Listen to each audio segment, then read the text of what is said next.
Hoje é um dia muito especial, hoje é um domingo de 2025, onde a gente tem a oportunidade de fechar a série de palavras a respeito de tudo novo de novo. Eu sou Erlan Tostes, lidero aqui a área de ensino e eu queria conversar com vocês hoje sobre ensino. Vamos recapitular aqui e tirar alguns segundinhos para lembrar. Vocês lembram da primeira professora na escola? Lembra da primeira educadora? Eu lembro da minha, lá em 1900 e TV preto e branco. Era a tia Tânia. Tia Tânia era maravilhosa. Eu não lembro muito bem o que eu fazia lá na escola, mas eu lembro do sorriso dela. Eu lembro da alegria de ter uma professora que cuidava de mim, ter uma professora que organizava a sala de aula, de ter alguém que estava disposta a entregar seu tempo de qualidade para cuidar de pessoas, educar pessoas. Eu lembro que, isso o quê? Muito tempo atrás, só para contexto, a Ayrton Senna estava vivo ainda, a gente ia para a sala de recreação, ela ligava a TV e estava passando Globo Esporte, mostrava a vitória do Senna no dia anterior, né, no domingo. Então, segunda-feira a gente reunia ali, a tia Taninha estava ali, fazia as atividades de trabalho manual com a gente, era uma coisa maravilhosa. Educação. Só que se eu fosse ser honesto com essa pergunta, né, quem foi a sua primeira professora, a sua primeira educadora? Eu teria que dizer que foi minha mãe.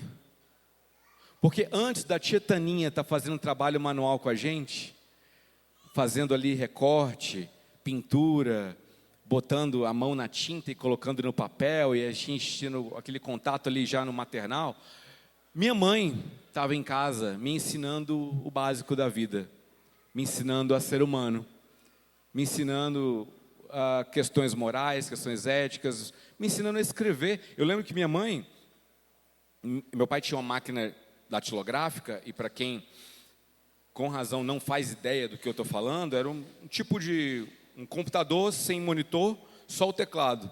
E você coloca o papel direto nele, bate as teclas e vai saindo letra por letra.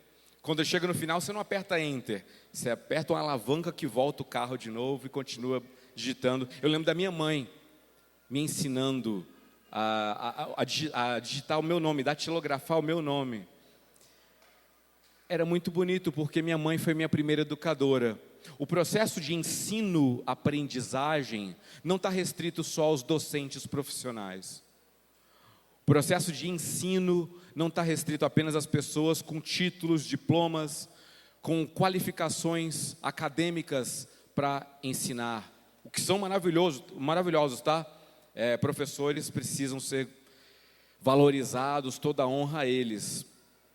Só que todo mundo é capaz de ensinar e todo mundo aprende. Sabe aquele ditado que não tem ninguém que saiba o suficiente para não ter o que aprender?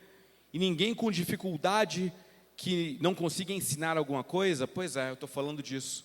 É verdade, a gente consegue sim aprender e a gente consegue ensinar.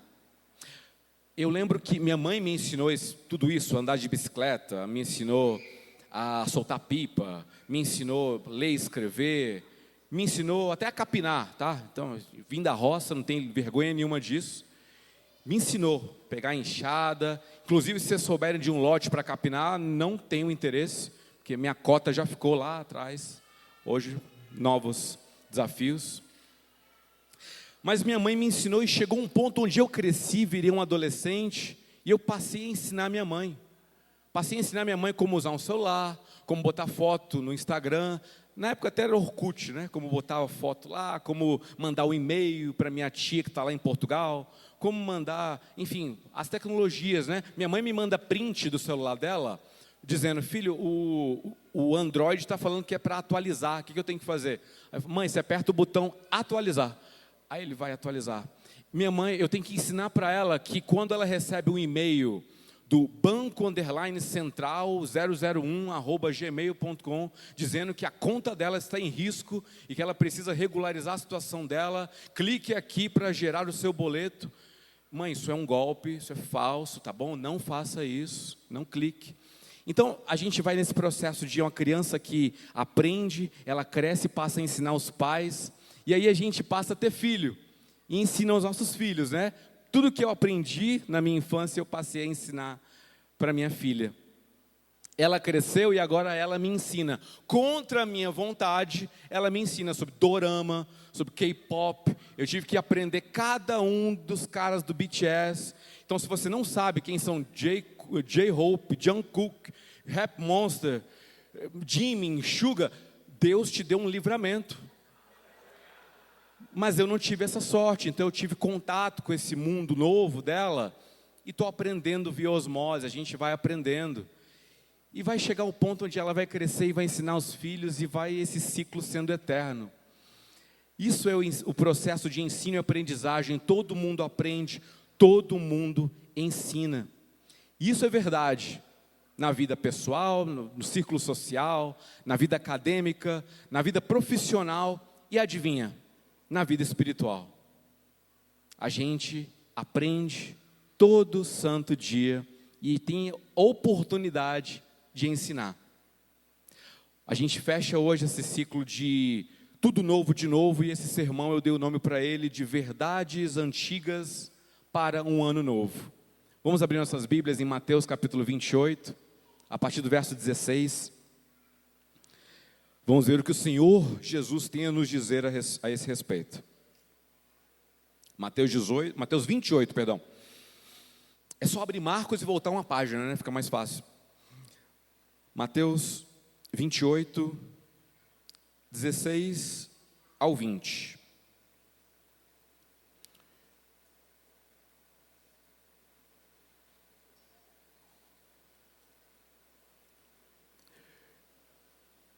Eu vou ler na NVI. Os 11 discípulos foram para a Galileia. Pausa aqui. Não são 12? Jesus nos chamou 12? Qual o contexto? Jesus já ressuscitou.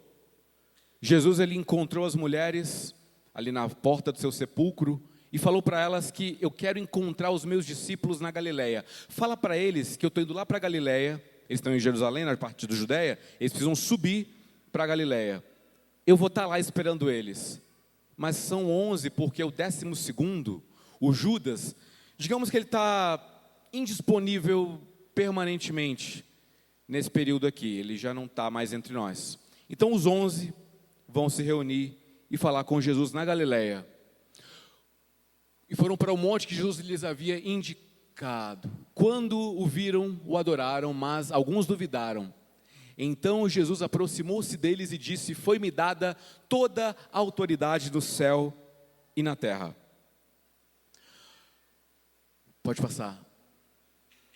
Portanto, vão e façam discípulos de todas as nações, batizando-os em nome do Pai, do Filho e do Espírito Santo, ensinando-os a obedecer a tudo o que eu lhes ordenei. E eu estarei sempre com vocês até o fim dos tempos. Vamos orar? Senhor Deus, muito obrigado, Senhor, por essa manhã maravilhosa. Obrigado pela tua fidelidade que se renova a cada manhã. Obrigado porque o Senhor cuida de nós e a gente nem merece, mas o Senhor é fiel para conosco. Guarda nossas vidas, guarda a nossa família, guarda a nossa casa, porque o Senhor é quem cuida de cada parte da nossa vida. Muito obrigado, Senhor, nos dê uma manhã abençoada. Abra nossos ouvidos, faça que a tua palavra ressoe na nossa alma.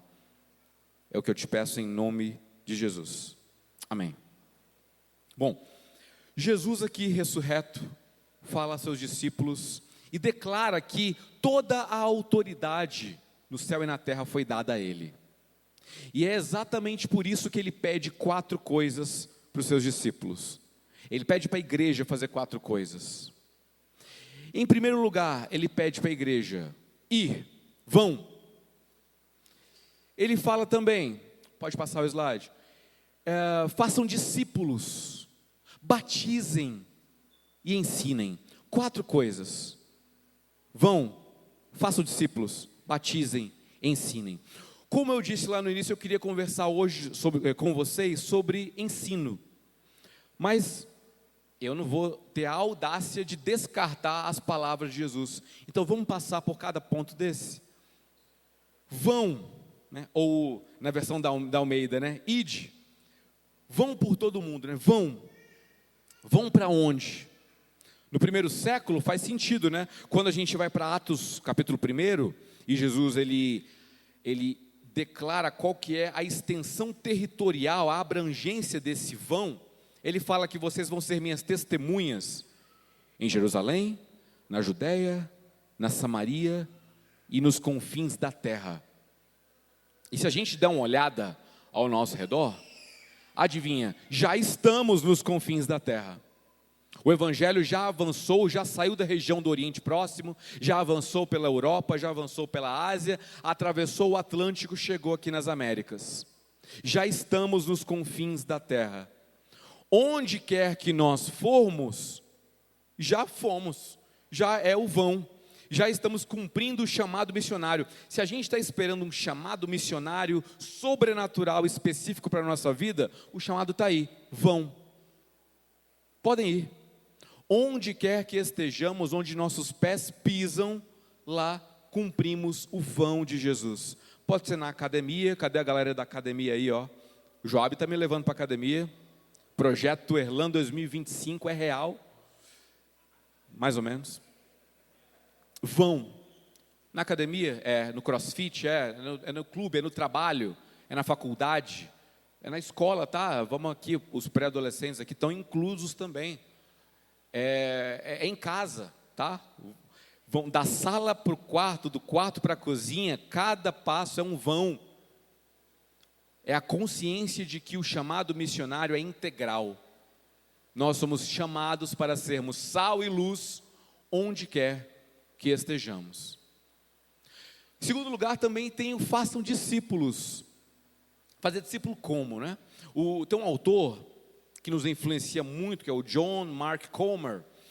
Ele escreve um livro que não chegou no Brasil ainda, o Practicing the Way, e ele fala que discipulado não é verbo, discipulado é substantivo. Discipulado não é algo que eu vou discipular alguém, discipulado é algo que acontece durante um relacionamento. Você quer uma experiência de discipulado? Tenha relacionamento com pessoas. Você quer fazer um discípulo ou quer ser discipulado por alguém? Faça um amigo, tenha um amigo, cultive relacionamentos humanos. Porque senão é só teoria, é só livro, é só transmissão de conhecimento, é só um chat GPT do reino de Deus. A gente não está aqui para isso.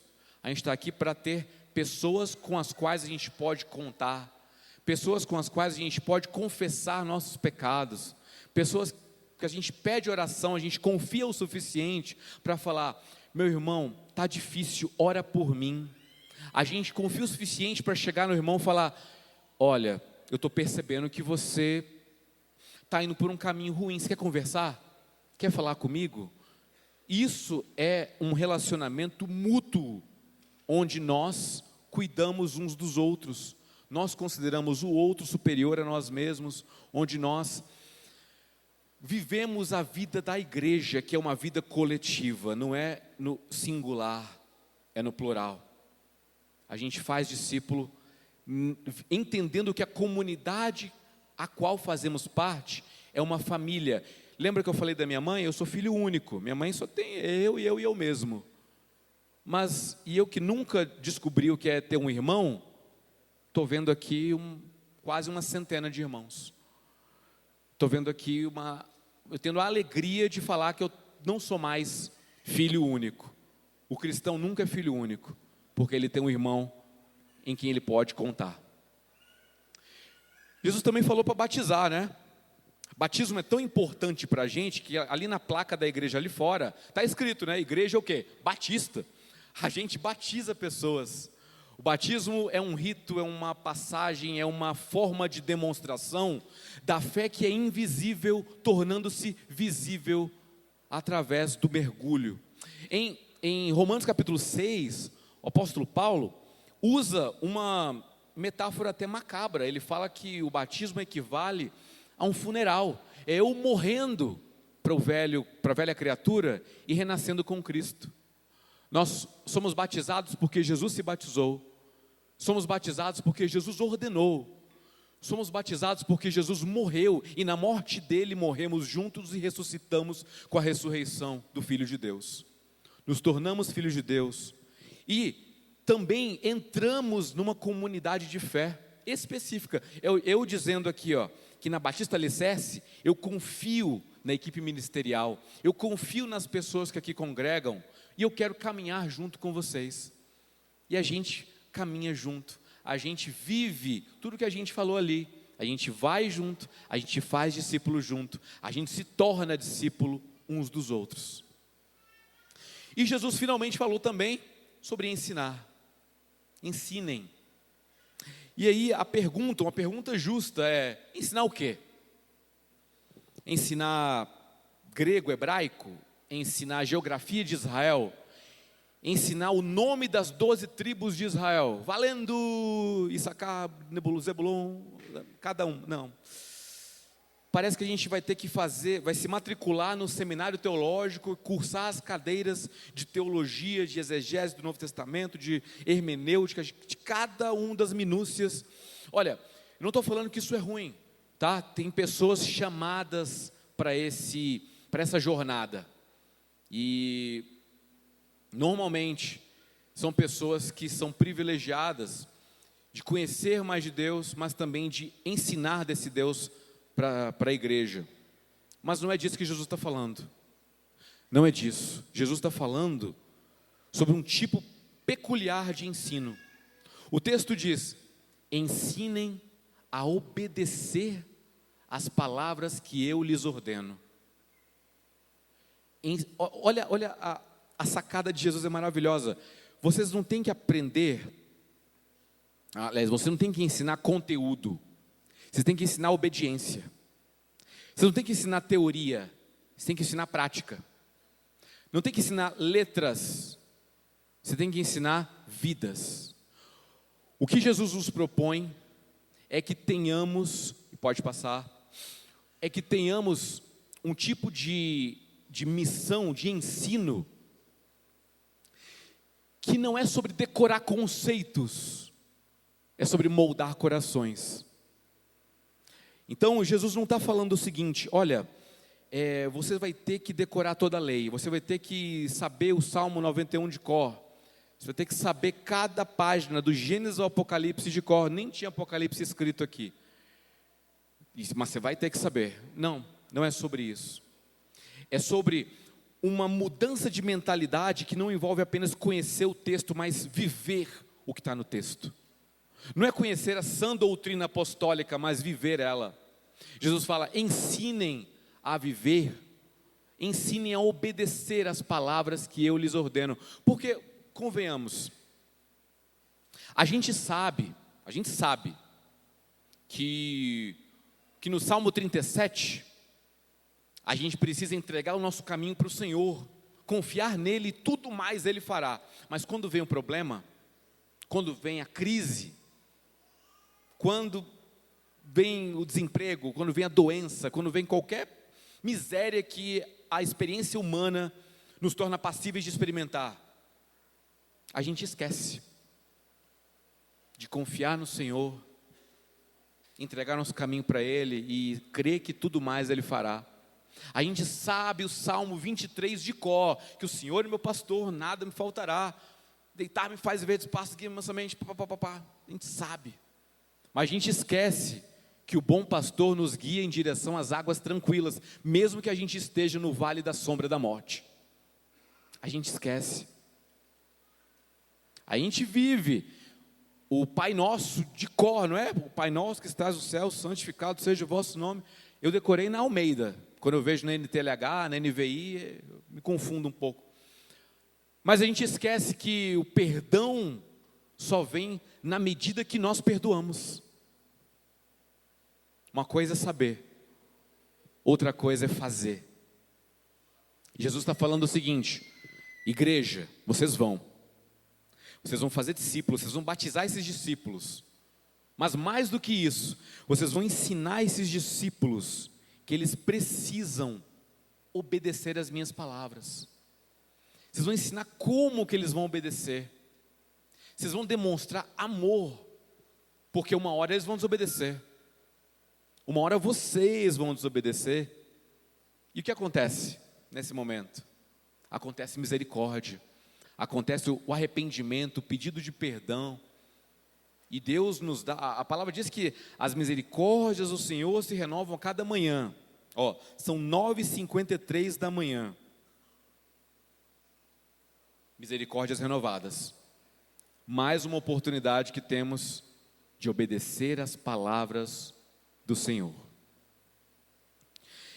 Jesus também fala sobre um tipo de ensino específico que envolve não apenas uma sala de aula, mas a sala do jantar.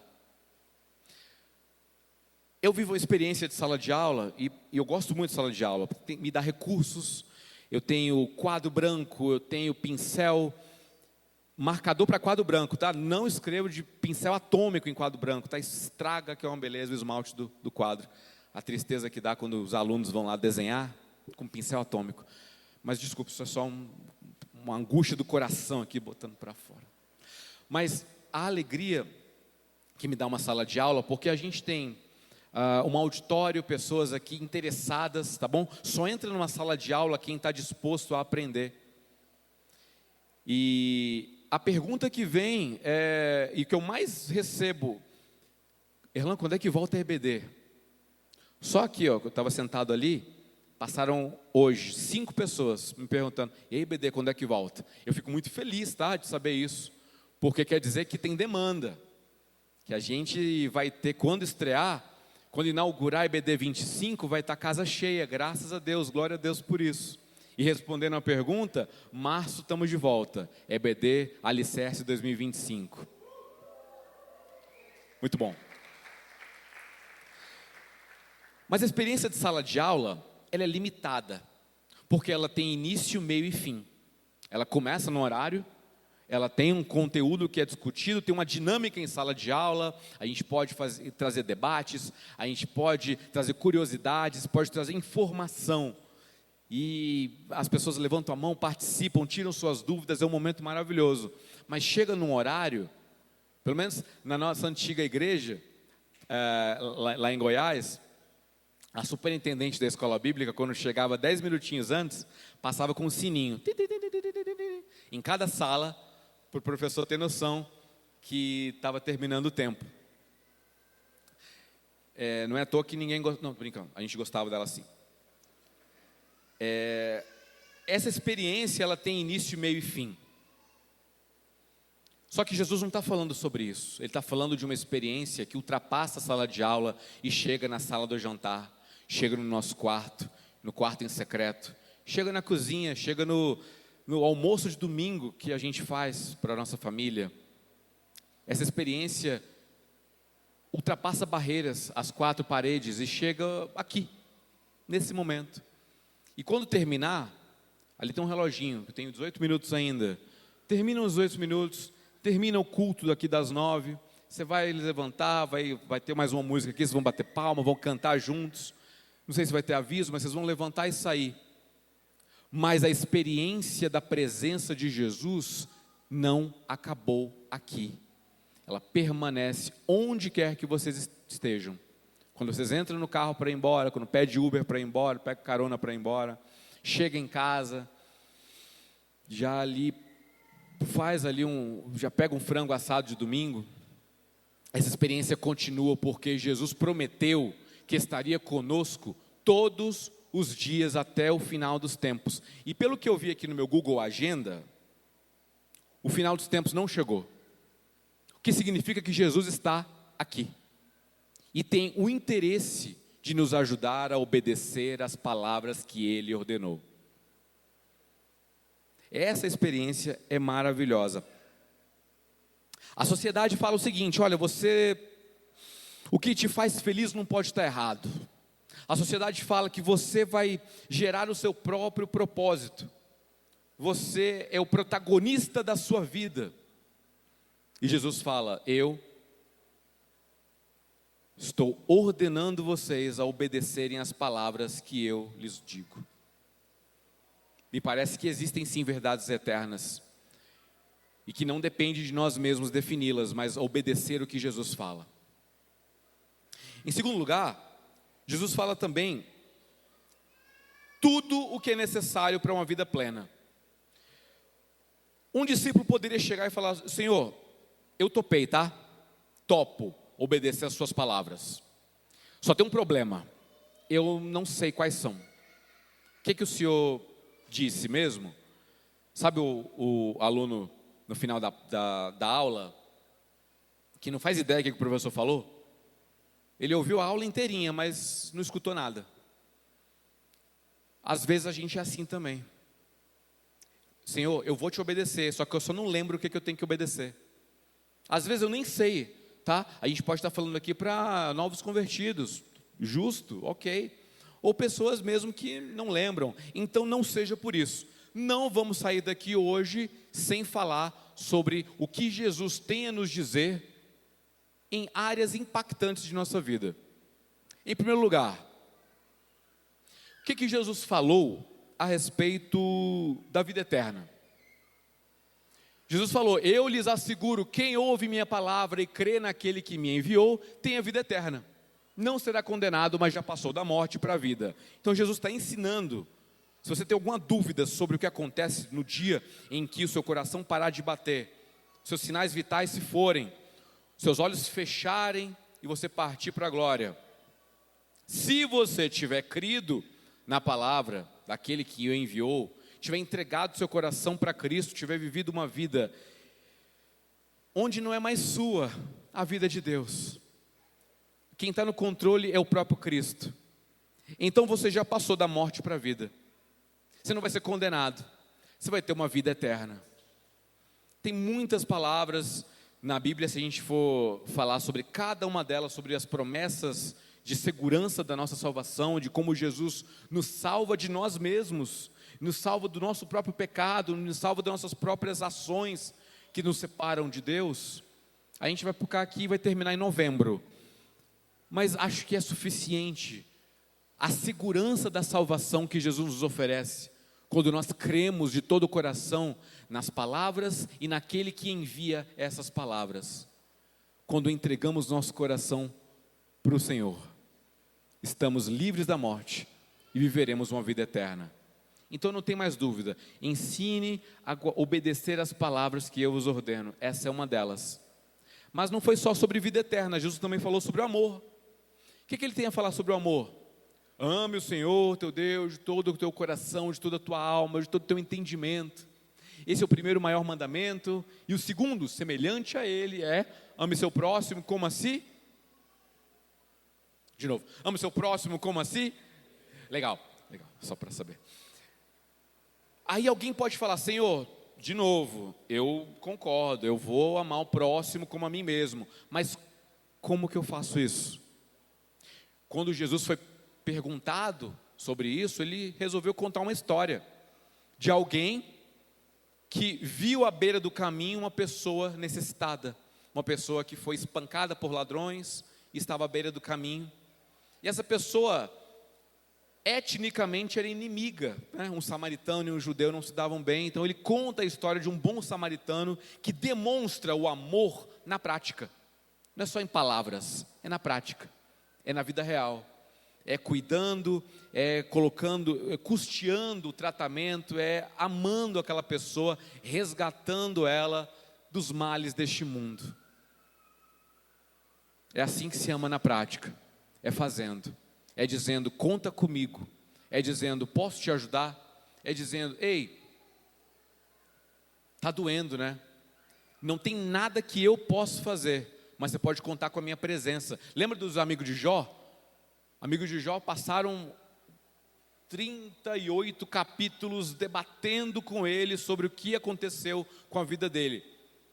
E no final foram repreendidos por Deus, disseram que eles construíram uma imagem de Deus que não corresponde à realidade. Mas uma coisa os amigos de Jó fizeram bem: passaram uma semana em silêncio do lado de Jó, lamentando junto com ele toda a sua perda. Às vezes não tem muito que a gente tenha que fazer.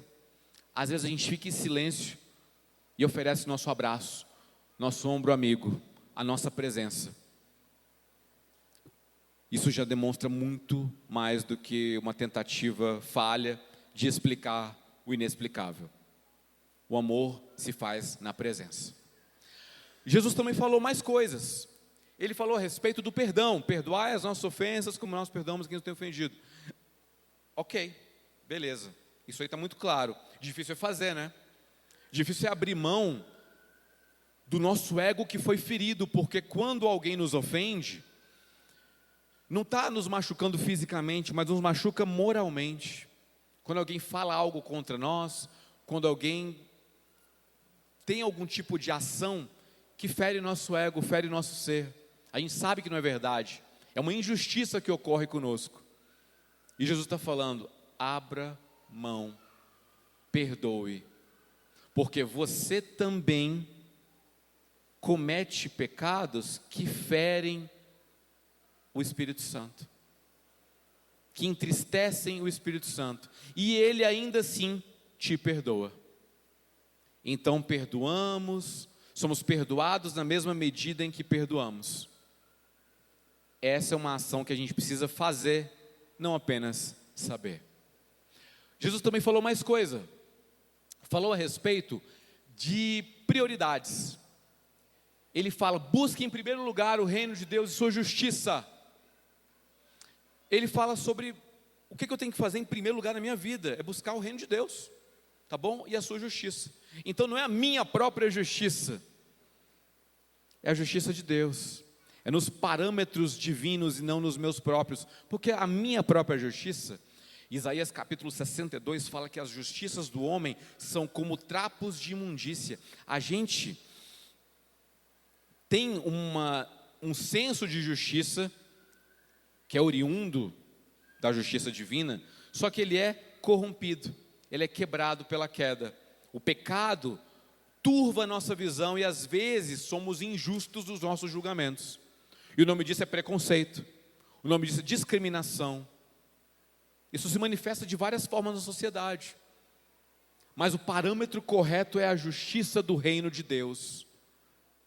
E normalmente é o reino de cabeça para baixo, né? O Donald Crable, ele tem um livro chamado O Reino de Ponta Cabeça, onde tudo que a gente estabelece como correto, como parâmetros de avaliação da forma de se fazer sociedade, Jesus inverte. Então o maior é o menor, o último é o primeiro, o humilhado é exaltado, tudo está de ponta cabeça. E é nesses parâmetros que a gente vive nossa vida. A gente obedece às palavras do Senhor. Em último lugar, em penúltimo lugar, né? Tem preocupações também. O que ele fala? Quais são as palavras de Jesus sobre isso? Portanto, não se preocupem com o amanhã, pois o amanhã se preocupará consigo mesmo, basta a cada dia o seu próprio mal. A ansiedade vem. Sabe quando a gente sente até o estômago embrulhar, prestes a fazer alguma coisa, seja uma prova de concurso, seja uma entrevista de emprego, seja pedir a namorada, né, pedir ela em noivado, esse tipo de coisa é natural, ok, mas tem manifestações que são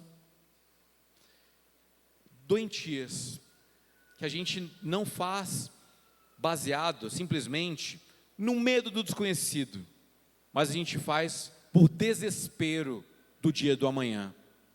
O amanhã não nos pertence, palavras de Jesus. Basta cada dia o seu próprio mal. Não tem por que nós nos preocuparmos de maneira absorta com o dia do amanhã, sendo que a gente já tem as preocupações de hoje para resolver. E quando a gente não resolve, o nome disso é procrastinação. A gente deixa para o amanhã e vai só acumulando. Então no amanhã agora tem a preocupação de hoje e a de amanhã. E depois de amanhã tem os dias acumulando, né? E os trabalhos vão acumulando e a gente fica congelado sem saber o que fazer. Não se preocupem com o dia do amanhã. Entreguem as preocupações para o Senhor. As preocupações existem, tá? Inclusive é prudente nós nos planejarmos, nós termos estratégias, planos de ação, mas a gente precisa lembrar que o coração do homem faz planos, mas a resposta vem da boca do Senhor. Tem mais uma? Tem mais uma, se eu não me engano, ele falou sobre humildade também, né? O maior entre vocês deverá ser o servo, pois todo aquele que se exaltar será humilhado, e todo aquele que se humilhar será exaltado. Então, eu não tenho que buscar crédito, eu não tenho que buscar reconhecimento. Jesus fala para os fariseus que vocês já receberam a sua paga, quando vocês recebem aplausos nas ruas. Eu não quero que ninguém fale. Quando perguntam para mim, qual o legado que você quer deixar para o mundo? Eu quero que o mundo me reconheça como um grande pregador. Não, eu quero que o mundo receba o presente que eu entrego para ele, que é a minha filha, que é a minha próxima geração. E que ela transforme o mundo. Eu não quero nada. Eu só quero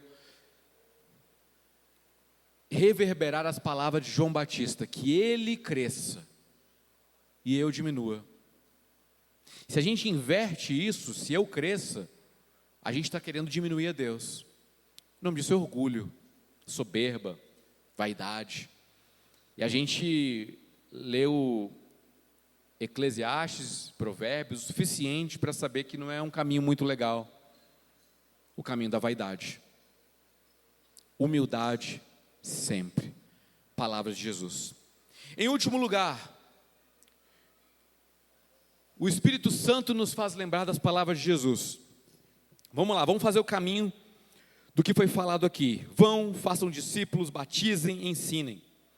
Senhor, mas eu não sabia que palavras eram.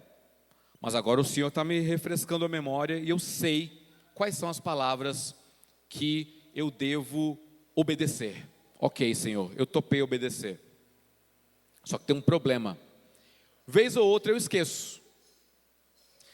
A gente normalmente esquece aquilo que a gente não usa.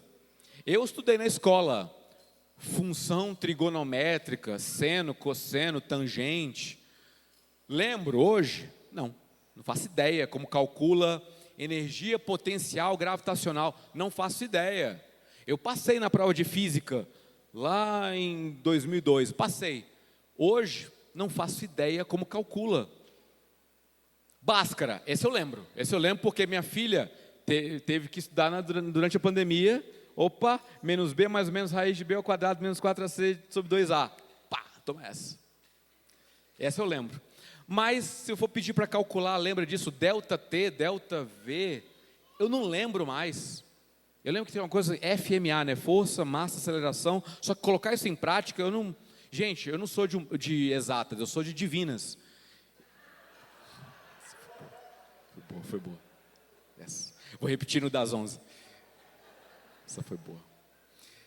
Eu não lembro, porque a gente não lembra o que a gente não pratica. Então, quando vem o Salmo 91... que aquele que habita no esconderijo do Altíssimo, a sombra do Onipotente descansará, eu esqueço que eu estou na sombra do Onipotente. Eu preciso praticar as palavras de Jesus, para que elas fiquem gravadas aqui. É um exercício mesmo de rotina. Por que a gente faz devocional? Por que a gente tem o plano de leitura anual da Bíblia? Por que a gente vem para a EBD? Por que a gente está aqui hoje?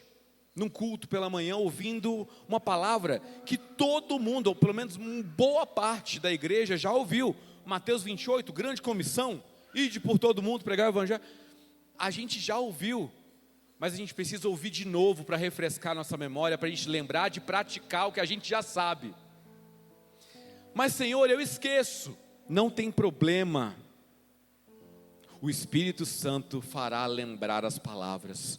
João capítulo 14, verso 26, o conselheiro, palavra de Jesus, tá? O conselheiro, o Espírito Santo, que o Pai enviará em meu nome, lhes ensinará todas as coisas, e lhes fará lembrar de tudo o que eu lhes disse. Mas gente, só para constar, para lembrar, você tem que ter conhecido em algum momento. Você tem que ter tido contato em algum momento. É por isso que a vida de igreja é tão importante. O público cristão, ele ouve no mínimo 52 referências bíblicas no ano. São 52 vezes, são 52 semanas no ano. Todo domingo você está aqui e você vai ouvir algum trecho da Escritura Sagrada, algum trecho da palavra eterna que transforma a nossa vida. Em algum momento, essa plantação frutifica. E é um fruto que não é você que come, é um fruto que você colhe e oferece para quem tem fome. Que quando você for aconselhar alguém, o Espírito Santo vai te fazer lembrar das palavras que você está ouvindo agora. E você vai poder falar: vinde a mim os que estão cansados, sobrecarregados, eu vos aliviarei. E vai poder orientar alguém. Vai falar sobre o pastor que nos leva para as águas tranquilas, que refrigera a nossa alma. Vai falar sobre Jesus estar conosco todos os dias, até a consumação dos séculos. Essa palavra hoje, que de hoje, 26 de janeiro de 2025. Talvez em 26 de janeiro de 2045, essa palavra frutifique e você ofereça um conselho para alguém e ensine essa pessoa a guardar as palavras, a obedecer as palavras que Jesus ordena. Vamos recapitular tudo que a gente falou hoje? Em primeiro lugar, não é sobre decorar conceito, é sobre moldar corações. Jesus falou tudo o que é necessário para você ter uma vida plena. E veja, não estou aqui pregando teologia da prosperidade. Não estou falando que Jesus vai te fazer o homem ou a mulher mais rica desse mundo. Não estou falando disso, estou falando que em Jesus nosso coração repousa. E isso para mim é suficiente. É reconhecer que o Senhor é meu pastor, eu não terei falta.